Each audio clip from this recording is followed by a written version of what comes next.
My fascination with birds started in 1976. I was 6 years of age. My father used to be a boilerman of a local industrial estate, and he used to take me there on a weekend. Now, he used to point specific birds out for my interest, and I always remember him showing me a kestrel's nest in the old railway clock. That started my fascination. When I got to about 8 years of age, my direction took a little bit of a wrong turn.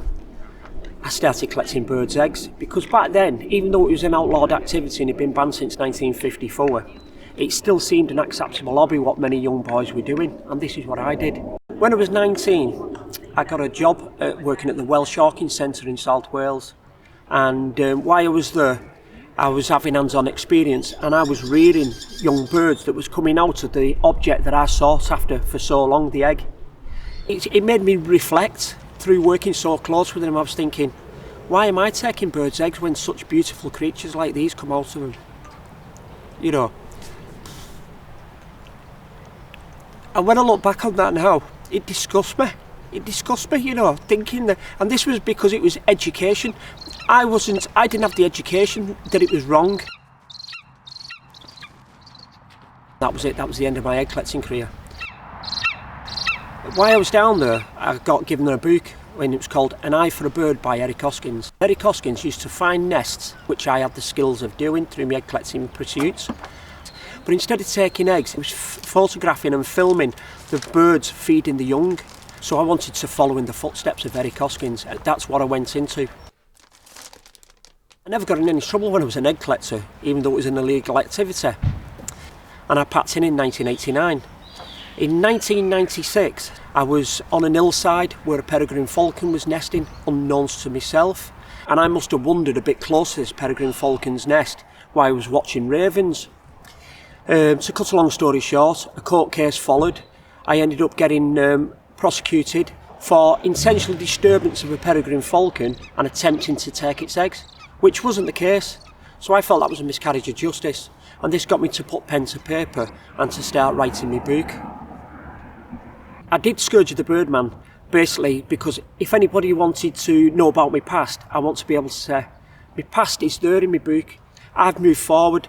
I'm more interested in the things that I'm doing now. Oh, you're having a preen. You're very comfortable, aren't you? Yes, you are. You're very relaxed, aren't you? I decided to try and campaign against egg collecting. They always say the best person to do anything is somebody who's been there and lived it. So what I did, I set a campaign up for the laws to be changed for people who's taking birds' eggs.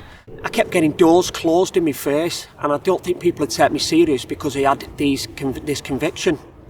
But I carried on and carried on. And I've written off to quite a few influential people, David Attenborough, Chris Packham. Any road, I managed to get some replies admiring me on my determination to stop the appalling crime of egg collecting. So, because when I had these court cases and, you know, I felt the doors were slamming in my face and things like that, it wasn't helping me with my mental health state and that. I had a lot of anxiety and depression and stuff over it, and then I've had this since I was a very young age. My dad died when I was 11 years of age. Yeah, I know. And, it's like now, my focus is my little son, my son Andrew is the same age now as when my father passed away, 11 years of age, So it's quite a significant time in my life. And my focus is about educating him, to learn him in the right way and stuff like that, so that it's gone full circle.